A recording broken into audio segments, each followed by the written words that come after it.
Check 1, 2, 3, 4. Danny. Okay.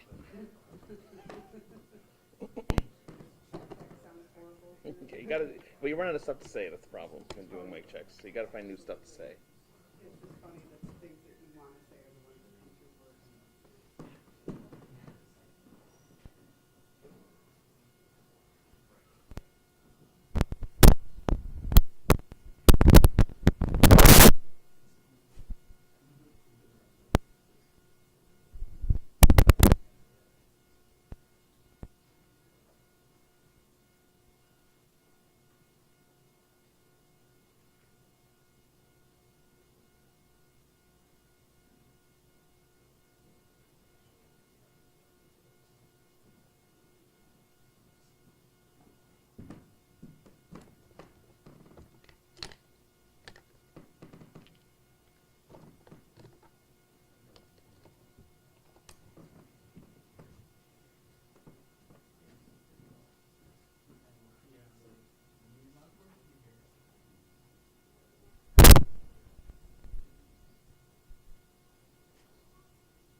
Waiting for the mayor. 1 second.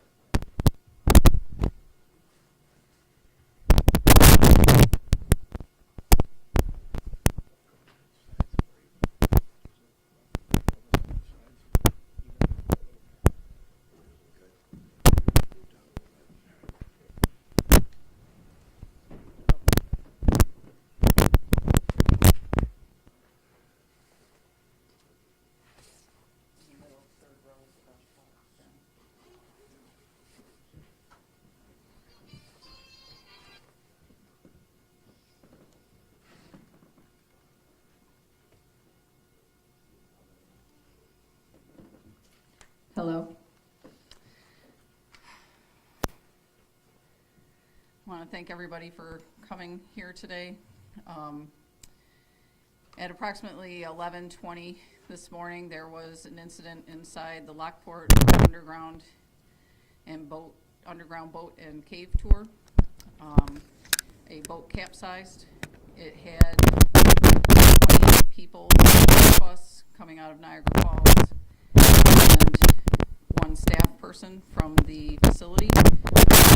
Our Lockport Fire and Police got on scene within minutes and started the rescue.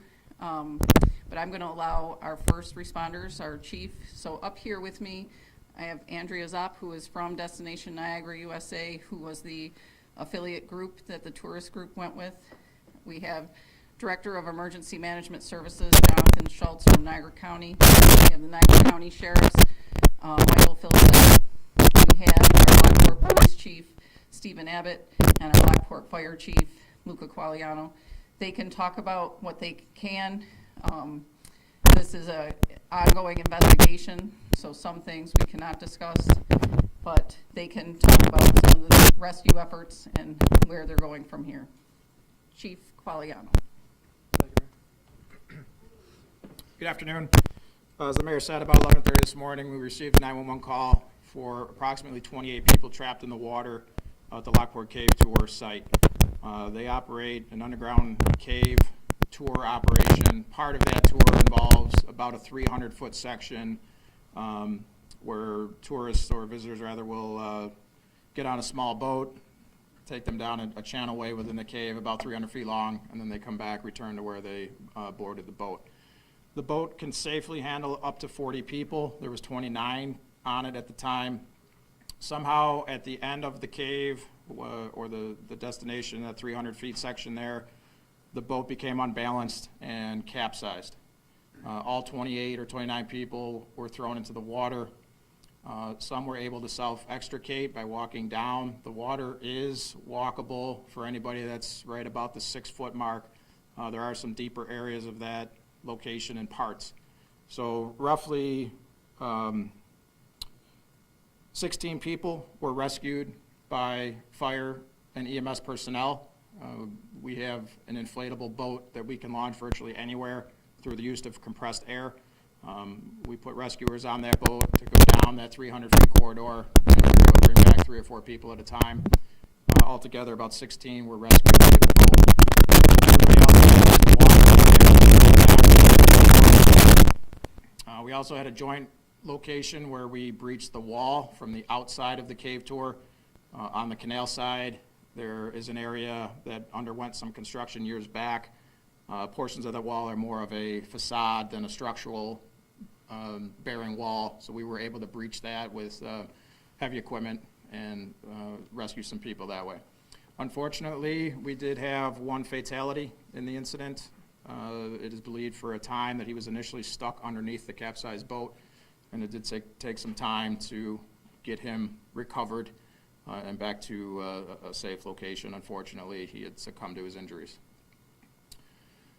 Rescuers only received one minor injury. We had 11 people total taken to area hospitals for minor injuries, the worst of which we believe is about a broken arm and a possible head injury. But all other survivors of the incident were relatively minor injuries.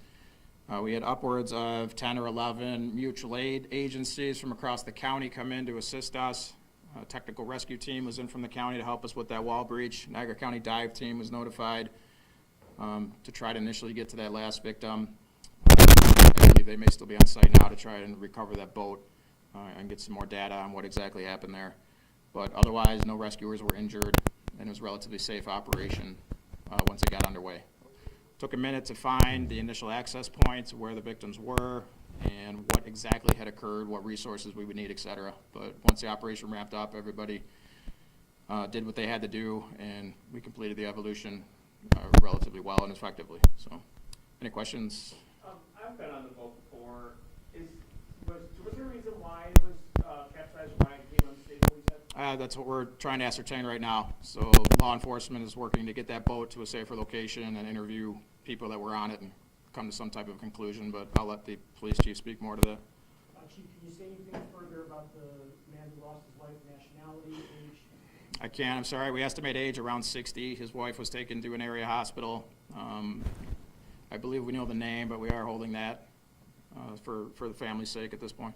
Could you describe, we all know what capsize means, right? Was this boat overturned? Correct. On The boat did a 180-degree turn, so the bottom of the boat was upright in the water. Actually, a number of victims were on top of that boat initially when rescues got to them. Could you say at what points during the route in the cave that it did capsize? It looks like it was the very end of the route. So at that end of that 350 feet section there that they traverse, but it was at the very end. And at what time did they actually get on the boat and dock it and go out into the water? I missed the beginning, I'm sorry. At what time did they get on the boat and? I'm not sure of the exact time. We were notified right around 11:30 a.m., so it couldn't have been too much before that. Do you know the boat certified weight limit? I don't know the weight limit, no. I know the passenger limit is 40, I'm told. To participate in the tour, are the folks required to wear a life basket, life jacket rather, or just have one? I can't speak as to whether or not they're required. I can tell you that nobody on this boat had one on. Is there going to be like state or federal authorities that come in and investigate OSHA? They're already on site. And could you say what agency that is? I've heard OSHA for sure. There's some other state agencies on scene. What's the temperature of the water there? We estimate it roughly about 60 degrees, between 55 and 60 degrees. Maybe. Sorry. Can you just describe the conditions inside of the cave? People who've never been in there. What does it look like in there? Just give us like a visual picture. And honestly, if you can just visualize any type of a cave atmosphere, that's basically what it is. But it's a very well-laid path. You know, there's no treacherous spots to traverse or anything like that. It's well-lit throughout the cave system. This place has been in operation for decades without incident. So, you know, the staff there is very well-trained. They do this day in and day out. Was there any, let's say, like extra water or a higher level of water in there through the rain or anything? No, not that we were told. These are tourists that came out of Niagara Falls, but are you still working to learn exactly where they're from in the world? Were they visitors here from international areas? I'll refer the question. Here to enjoy Niagara Falls, and unfortunately miss out. These are actually all local individuals. This was a tour that our organization, Destination Niagara USA, hosted. We are the tourism promotion agency for Niagara County. Every year we host familiarization tours across Niagara County for free for all hospitality employees of Niagara County. So those individuals signed up to be a part of this. Today was the Lockport Day. So these are all hospitality employees across Niagara County, between our office staff as well as others. Do you think this is going to have an effect on tourism in Niagara County? Obviously, with just ramping up, I know we got the trolley going in Niagara Falls now. Does this hurt tourism? Well, it certainly doesn't help. You know, situations like this happen all over the world. Tragic accidents happen. Being an internationally recognized destination, this does sometimes pick up and spread farther and wider across the media than it would maybe somewhere else. That being said, this is an isolated incident. It's a tragedy. This happens, again, unfortunately, all over the world, all the time on different, you know, in different situations. So we're hoping that, again, because this was an isolated incident, because our emergency responders acted so quickly, and there were relatively low incidences of injury, aside from the tragic loss, that we can move beyond this. Have you been on this tour yourself? Yes, I have. Can you tell me, were you required to wear a life jacket when you were on board? Not that I recall. No, I've been on it many times. I've never had a life jacket on. So they're not tourists, they're local hospitality employees? Correct. Our employees of our organization, of our office, as well as hospitality employees from across Niagara County, from various companies, hotels, attractions, et cetera. Are your employees injured? Are your employees okay? Our employees are doing well, yes. Chief, if you're able to say, I've been reading on the Facebook accounts, they said at one point in this tour that they turned the lights off. I don't know what, you said, I think this was well lit.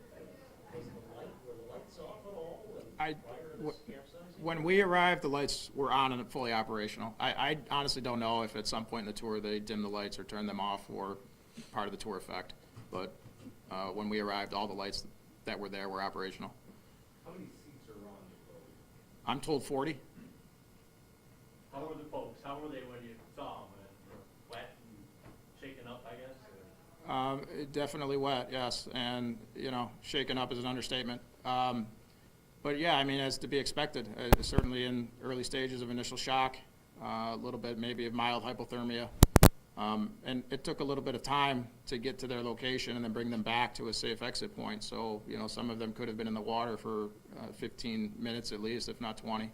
How long did it take to get everyone out of the water? Altogether, I think we're probably upwards of an hour before the last person was removed from the water, And how deep somewhere in is- that time frame. And sorry, how deep is the water in that area? The bulk of the water is about 5.5 feet deep, but there are areas where it exceeds 6 feet. Do you know if anybody within the people on the boat were trying to rescue help other people? You know, like hold their heads above water or anything like that? I don't know specifically, but like I said, when our rescuers finally got down to the end, there were a number of people on the top of the boat that had capsized. So I only assume that they helped each other get up there, probably the ones that maybe weren't comfortable in the water. A number of people were able to walk the canal, if you will, in there back to the dock where they initially got on the boat. Is there a criminal investigation? So at this time, we are considering it a crime scene until further notice. We've secured the area. We have evidence techs out there. We have state police. We have the sheriff's department, emergency services as well. But yes, at this time, it is be considered a crime area or crime scene until the investigation is complete. We haven't, to answer your question also, sir, about the occupants, were they helping each other?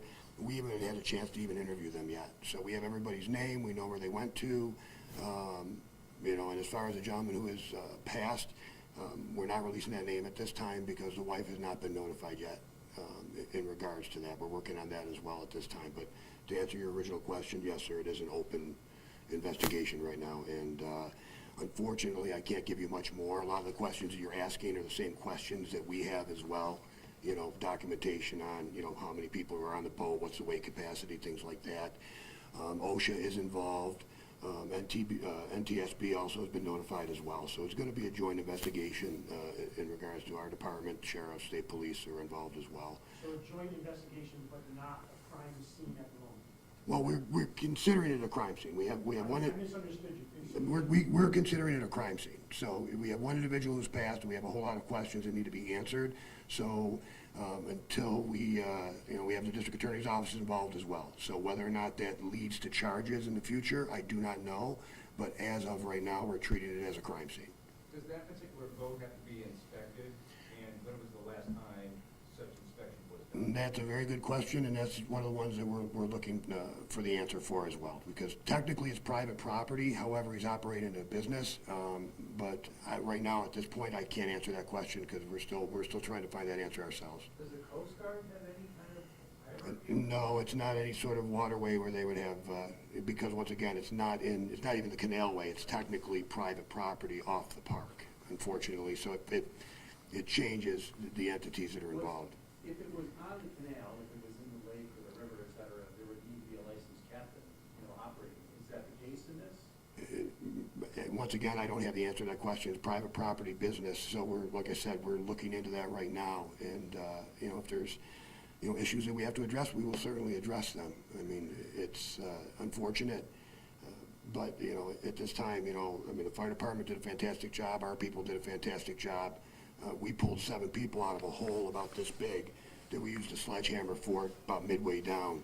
So we extricated about 7 ourselves. One of our officers had to go to the hospital for basically hypothermia. He was in the water, pulling people out as well. So, you know, I wish I had better answers for you right now. Unfortunately, that's what I have. So, I mean, do you have any other questions that I could potentially? What is the owner doing? He's not up here, so is he cooperating, the owner of the property?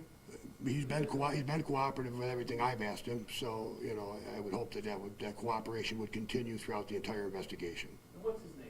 I'm not going to release that right now, okay? But anybody else have anything else they'd like to ask me while I'm standing there? How much does the boat weigh? Don't know that. I know that the boat is actually specially built for that attraction, that it was built inside that cave. So it's not something that was built, a structure that was built and then brought in, you know, at a later date. They actually built it within that structure of that cave. And any idea in terms of the victim who lost his life, how long was he essentially trapped under the boat? I would have to assume from the point that we got the initial calls around 11:30, as Chief Qualiana said. So, and I don't believe we had confirmation of his passing for probably about an hour. So, you know, I didn't actually see the boat myself because I was on the outside, but at least an hour, I would say he was under that boat. With this under investigation, I'm assuming that this business won't be open for, what, the next several days, weeks, months? Do you have an idea there? No idea. I mean, we're gonna hold the scene. I've got officers posted at every entrance and exit there at that point. Once the investigators and the district attorney's office are satisfied that we've collected every bit of potential evidence that is there or not there, then at that point, it'll be, you know, somebody else's determination. We'll release the scene, and then there'll be, you know. Just one other question about the boat itself. Yeah. Is it a free-floating boat? It sounds more like it's an attraction ride than a boat. I mean, is it My understanding is very similar to a pontoon boat. Yeah, it's just a flat bottom boat that has several rows, and there may be 4 across. People would sit 4 across in each row. not tethered to? Not tethered, it's under power by an electric trolling motor. Thank you. So this, John, has can there you been any tell other? us what the relationship between the cave and the boat is? I mean, how tight is the cave to the boat? You probably have 2 feet, 2 to 3 feet on either side of the boat. Sorry. No, Oh, sorry. sorry. It's probably 2 to 3 feet on either side of the boat for most of that 300 feet. There's probably areas that it gets a little bit narrower, but You I, can shadow the boat and touch the side. correct. To the best For the of most part. knowledge, have there been any other incidents, like somebody falling or anything there in that attraction? No, not that would be related to something like this. We saw many people leaving, many people who were on the boat leaving with towels on, I presume through the main entrance, but then there was also the sort of a emergency exit, it looked like, or may have been the area that just sledgehammered through, that side entrance going down to the sidewalk there. Was that a emergency exit, would you say, or did you create that hole? If you saw the actual hole in what would have been the cemented area or the actual masonry wall, then that was the hole we made. But further down from that, there's a staired entrance that goes about halfway up the canal side, if you will, or the side wall of the canal. That's that's considered the emergency exit. So the cave, that's where we took anybody out that was rescued, and then they were brought up to the top where the main building is for the triage area for initial EMS treatment and transport to the hospital if needed. The building the building that they have people come and get their tickets and they start setting up the tour group, that is not where the cave is on the street. They have to walk down along the canal, they do a little tour of the locks and everything, and then they have them go and do the boat tour. It's just one part of their whole tour, but you wouldn't have seen it, there's no sidewalk to the opening and stuff, so I'm not sure what, you saw people coming and going, but I think you saw them coming and going from the main building where people start and end their tour. Mayor Roman, while you're up there, this is obviously, it's a big deal for the city of Lockport to have even this attraction itself. I guess what do you have for people who may be now leery about coming out to Lockport to come check out this attraction? It's been an attraction since the 70s without incident. They are going to do a full and thorough investigation. If it is unsafe, then it will not be running. But like I said, that's only one part of their facility. If they stop doing that little section, they can still do their tour of the locks and some other things. He also does the Niagara Zipper, which is out going over the canal with a zip line. So right now, until everything is fully investigated and the the health and safety of the staff and the visitors are always paramount to everybody here. So until that can be confirmed and through the OSHA and other agencies, then that part of the operation will not be operating. And while they're doing the initial investigation where they need to see everything, I'm not sure how long that will take before they can start doing like partial tours and stuff. That will have to be determined in the next day or so. The history of those tunnels, weren't they used in industry back in 1800s? So they're a hydraulic raceway, and they would have the water going through them to generate power. And it was the power generation of all of the industry, all the factories that popped up over there. Across the way is the actual electric building that had the water going through the building itself, through the generators, power generators, the turbines. And so that was one of the raceways of having the water go through. It's a historic site. Those are historic caves. That's one of the reasons why the owner was so passionate about getting it going. And like I said, it's been operational since the mid-70s without incident. So this is very sad for everybody, and it's not what you want to have happen on your day. Just to clarify, so you had to cut into the wall of the cave to gain access to the site where this happened? They The hull of the boat? They did not have to cut into the hull of the boat, but they put a hole into the stone wall in one section of the cave just for easier access while they went to the main door of the cave. Because the cave is into sections. That's why the boat tour is only one part. There are walking parts in the cave. So access to all of it, just they needed to be able to start right away while they were finding all the victims. You were just able to get under the overturned boat to reach people underneath it. Correct, yeah, the way that boat is constructed, when it was overturned in the water, the depth is such that without proper equipment, sending any rescuer underneath that boat would not have been a safe situation until a dive team arrived. And then it was hard getting the initial report of exactly who was still unaccounted for on that tour. Once we did have that information, we were able to narrow it down that the person had not come out of the tour, and they certainly weren't one of the ones that were conscious and talking to us at the area of the boat. So then it was then assumed that he was trapped underneath. At some point, with the addition of the technical rescue team, we were able to get more personnel down to the boat, and they were able to ascertain that he was trapped underneath there. Could this have been avoided if they were wearing life vests? Hard to say. We still don't know what capsized the boat, and even with a life jacket on, if the boat flipped in a certain way, somebody could still have been trapped under there. Was there an air pocket under the boat? It's assumed there may have been, but unknown. What happened to the uninjured? Have they all been released to go home, or? Anybody that was able to leave on their own accord did, and everybody else was transported to hospital, where I'm sure they'll be treated and released on their own accord. I heard several bystanders talking about rumors. I wondered if you just knocked down one. I have you here. And the persistent ones were that there were children or juveniles involved, and the other was that there was some kind of horseplay going on. The children and the juvenile story is completely rumored. There was a separate tour going on near the actual canal. It had nothing to do with the Lockport Cave tour system. And it would only be speculation on the rough housing. Can you confirm all the passengers were adults? All adults. Are there surveillance cameras inside the cave?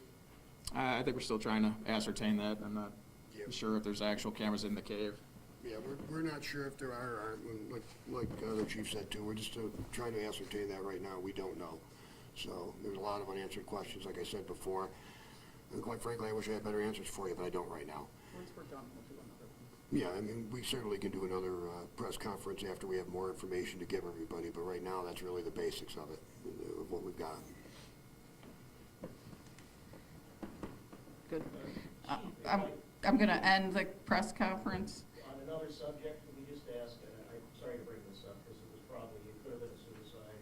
We heard that a teenager drowned apparently yesterday. Are you able to say anything about that or not? Yes, so yesterday, around, I believe around 10:30, 11 o'clock a.m., we did have an individual jump off the Matt Murphy Bridge who could not swim. We did recover the body several hours later. Obviously, they did pass away.